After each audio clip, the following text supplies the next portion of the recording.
فضلا وليس أمرا ادعمونا بلايك للفيديو واشتراك بالقناة، فهذا يدعمنا كثيرا. أحبك ربي أحبك ربي أحبك ربي أحبك ربي أحبك ربي. I love you Allah. علامات حب الله للعبد ولن أطيل. كيف يعرف العبد أن الله أحبه؟ أولا أن يحميك الله من فتن الدنيا. ترى الدنيا باركة في قلوبنا يا أخوان، نحبها وهذا قضاء وقدر. تحبون المال حبا جما، ويقول الله بعد أن أقفل في سورة العاديات قال والعاديات ضبحا فالموريات قدحا فالمغيرات صبحا فأثرن به نقعا فوسطن به جمعا.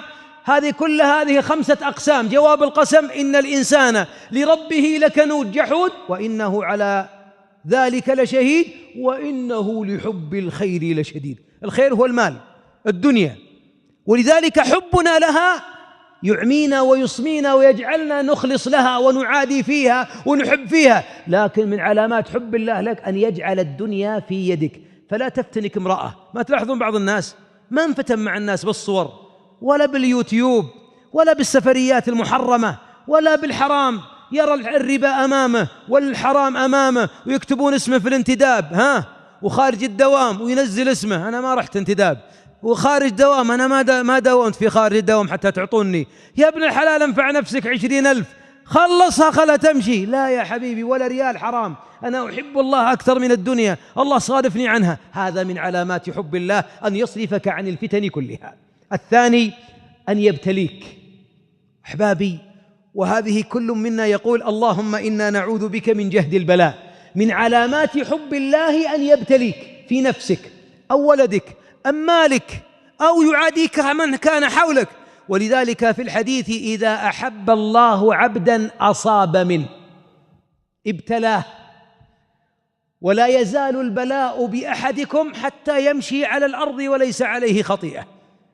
الله أكبر. ولذلك أهل البلاء هم الأنبياء. قال الله فاصبر كما صبر أولو العزم من الرسل.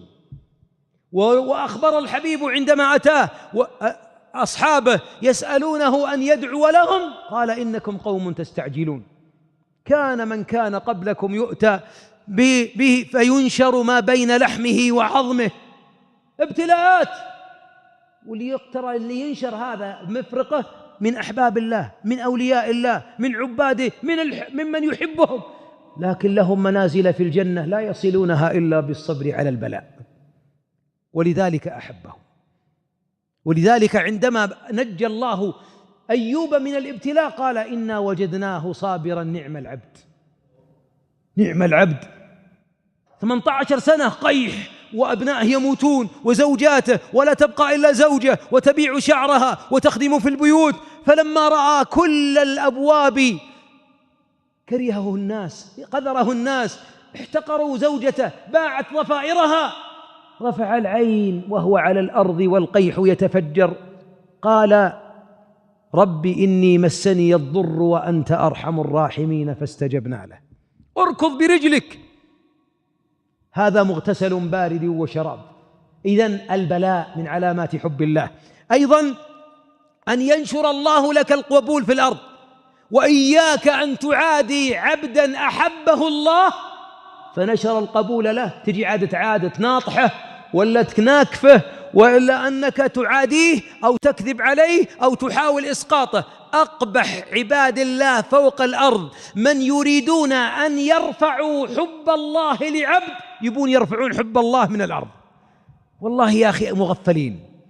الله إذا أحب عبدا نادى جبريل إني أحب فلانا فأحبه، ثم ينادى في السماء ثم يوضع في الأرض اللهم يا رب أنزل حبك لنا في السماء والأرض واجعلنا من أوليائك وأصفيائك وأعذنا من البلاء وجهده يا رب العالمين، وأدخلنا الجنة بلا حساب ولا سابق عذاب يا أكرم الأكرمين، أنت أكرم مسؤول. إذن القبول في الأرض من علامات حب الله جل وعلا للعبد. ومن علاماتها أن يرزقك الله حسن الخلق والرفق. من علامات الله يحبك. ترى الحليم منا الله يحب هذه الخصلة منه. في حديث أشج بن عبد قيس: إن فيك لخصلتين يحبهما الله. يا رب لا تحرمنا فضلك، وجملنا بالأخلاق كما جملت خلقنا، فجمل أخلاقنا.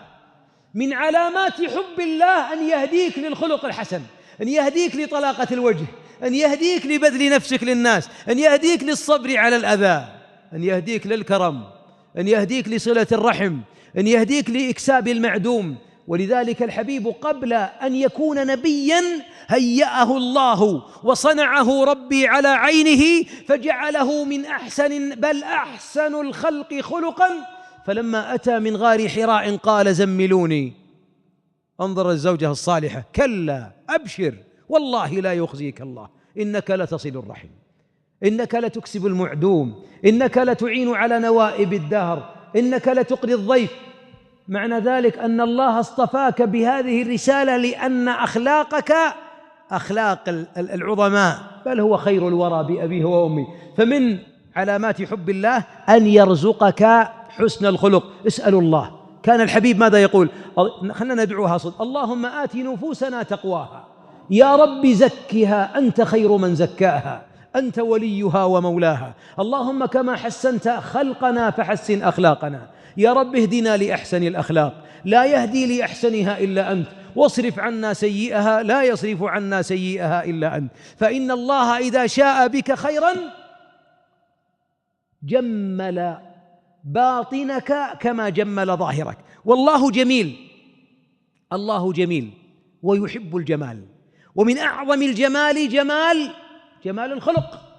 ولذلك أحبابي خلقي وخلقك ما أقدر غيره ولا أقدر غيره، ومع أن الله لا يخلق إلا جمالا، والله لا يخلق الشر المحض، وفي كل زاوية في الكون جمال. يمكن ترى الشين في عينك زين في عيني أنا، ولكن في النهاية كله جميل. الله جميل يحب الجمال. ولذلك من جمال روحك أن تجمل أخلاقك. إن أعجبك الفيديو لا تنسى الضغط على زر أعجبني ومشاركة الفيديو، ولكي يصلك كل جديد اشترك في قناة I love you Allah.